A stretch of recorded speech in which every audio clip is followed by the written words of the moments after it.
Halo semuanya, coba deh perhatiin. Setiap hari kita tuh dibombardir sama yang namanya iklan kan? Tapi di sesi bedah materi kali ini, kita nggak bakal ngebahas iklan dari sisi desain yang estetik atau ide kreatifnya. Nggak. Kita bakal bongkar periklanan murni lewat kacamata ekonomi industri. Kita bakal ngeliat gimana sih perusahaan-perusahaan raksasa di luar sana pakai iklan. Bukan cuma sekedar buat mejeng, tapi sebagai senjata strategis yang perhitungannya tuh benar-benar matematis banget. Yuk kita mulai. Buat pemanasan, coba bayangin ini. Seabad yang lalu, Coca-Cola bikin iklan dengan nyodorin fakta. Mereka bilang minuman mereka tuh menyehatkan, menyegarkan, dan bisa dibeli di apotek. Tapi coba lihat sekarang. Perusahaan yang sama cuma bilang, "Choke is it," atau memposisikan diri sebagai kebahagiaan. Nggak ada lagi tuh klaim-klaim kesehatan yang kaku. Evolusi ini tuh bukti nyata banget gimana iklan berubah total. Dari yang tadinya cuma ngasih klaim faktual, sekarang berubah jadi ajang persuasi psikologis murni. Terus, pertanyaannya, kenapa strategi mereka bisa berubah sedrastis itu? Nah, itu yang bakal kita cari tahu. Oke, ini dia peta jalan kita buat pembahasan kali ini. Kita punya 6 poin utama. Pertama, konsep dan definisi periklanan. Kedua, kita bedah bedanya iklan informatif versus persuasif. Ketiga, karakteristik produk. Keempat, tujuan dan aktivitas spesifik. Kelima, gimana posisinya dalam performa perusahaan. Dan ditutup dengan dampaknya pada struktur pasar. Sip, kita langsung masuk ke bagian pertama, konsep dan definisi periklanan. Sebenarnya, apa sih periklanan itu? Kalau dilihat dari kacamata ekonomi? Kalau kita mundur jauh ke tahun 1928, ada seorang ekonom bernama Braithwaite yang merumuskan hal ini dengan sangat pas. Intinya gini, pengeluaran buat iklan itu adalah biaya yang secara sadar dan sengaja ditambahin sama penjual di atas biaya produksi. Tujuannya cuma satu, buat ningkatin total penjualan komoditas mereka. Jadi ini tuh bukan sekedar seni atau pamer-pameran ya. Secara ekonomi, kalau biaya iklan yang udah dikeluarin nggak bisa ngasilin lonjakan penjualan yang cukup buat nutupin biayanya, ya berarti kampanye itu gagal total. Sesederhana itu. Lanjut ke bagian kedua, informatif versus persuasif. Ini nih dua wajah utama dari periklanan yang perlu banget kita pahami. Nah, iklan tuh pada dasarnya punya dua wajah yang beda banget. Di satu sisi, ada iklan informatif. Ini murni nyodorin fakta yang bisa kamu cek kebenarannya, kayak harga, lokasi toko, atau fitur-fitur teknis produk. Dari kacamata ekonomi, ini bagus banget, karena dia bertindak sebagai pelumas pasar dan ngebantu kita sebagai konsumen buat bikin keputusan yang rasional. Tapi di sisi lain, ada iklan persuasif. Iklan jenis ini jujur aja nggak terlalu peduli sama data. Target utama mereka tuh ngerombak selera dan apa yang kamu pengen. Mereka berusaha ngeyakinin kamu kalau beli mobil sport merek tertentu bakal otomatis naikin status sosial kamu. Jadi yang dimanipulasi itu hasrat dan emosi kamu, bukan sekedar dompet kamu. Masuk ke bagian ketiga, karakteristik produk dan periklanan. Kenapa sih produk yang beda harus diiklanin dengan cara yang beda juga? Jadi, ada yang namanya barang pencarian atau search goods. Ini tuh produk-produk yang kualitasnya bisa langsung kamu nilai cuma dengan ngelihat atau megang aja, bahkan sebelum kamu mutusin buat beli. Contohnya ya kayak baju, sepatu, atau furnitur. Nah, karena kamu bisa langsung ngecek sendiri kualitasnya di depan mata, perusahaan biasanya cukup pakai iklan informatif aja. Mereka nggak perlu repot-repot pakai trik psikologis yang berlebihan, karena toh kamu bisa ngerasain sendiri bahan bajunya kayak gimana. Beda cerita nih sama kategori kedua, yaitu barang pengalaman atau experience goods. Di sini permainannya berubah drastis.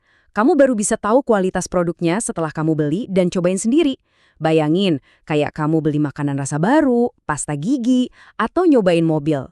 Karena ada elemen risiko buat kita sebagai konsumen kalau ternyata barangnya jelek, perusahaan tuh dituntut buat bertarung pakai iklan persuasif yang super agresif. Mereka harus ngebujuk persepsi kamu supaya kamu ngerasa aman dan akhirnya mau ngambil risiko buat nyobain produk mereka untuk pertama kalinya.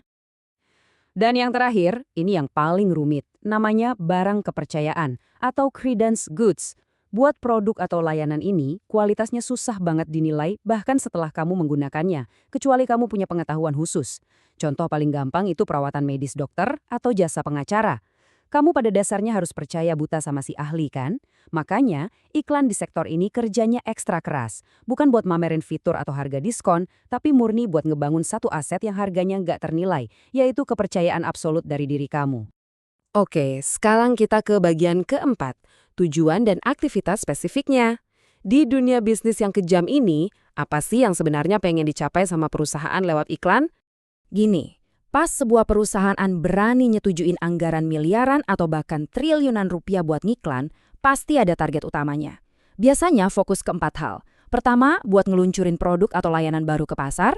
Kedua, nyebarin info spesifik soal harga di tengah persaingan yang dinamis. Ketiga, nah, ini krusial banget, nambah atau melindungi pangsa pasar mereka dari serangan kompetitor. Dan yang keempat, ngebangun citra merek dan loyalitas konsumen yang tahan lama.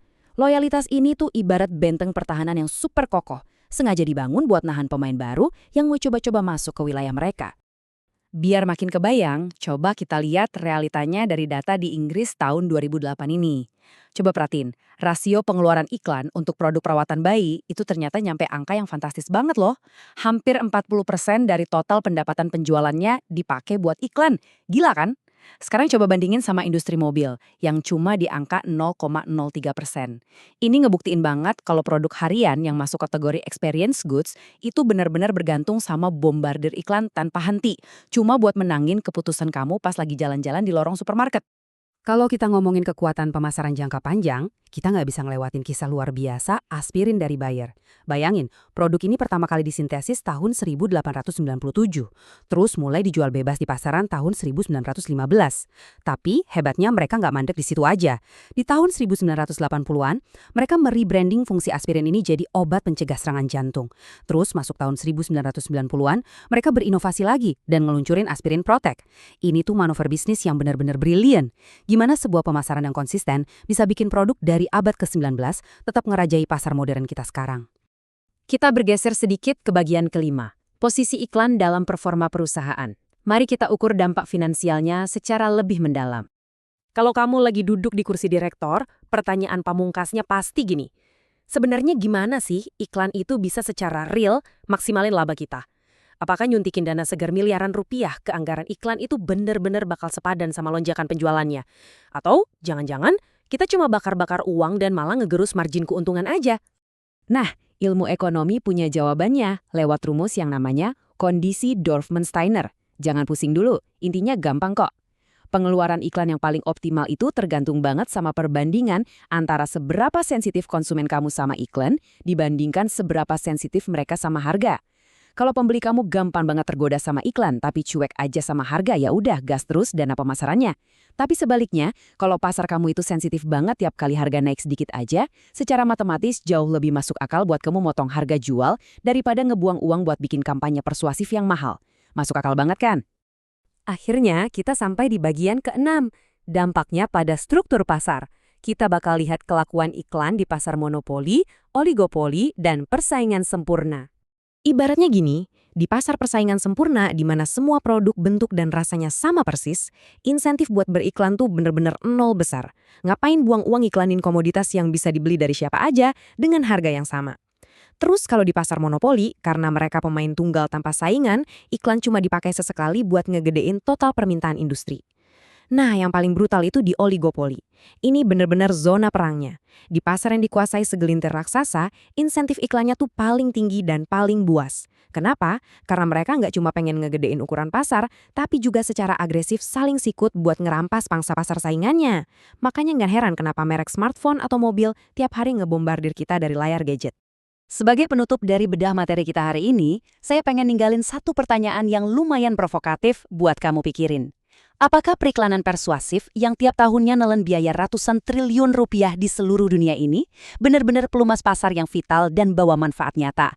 Atau jangan-jangan ini hanyalah sebuah distorsi ekonomi berskala masif, sebuah ilusi yang dirancang semata-mata buat bikin kita selalu mendambakan hal-hal yang sebenarnya nggak pernah kita butuhkan? Coba direnungkan ya. Terima kasih banyak udah nemenin saya nganalisis topik yang seru banget ini. Sampai jumpa di pembahasan kita berikutnya.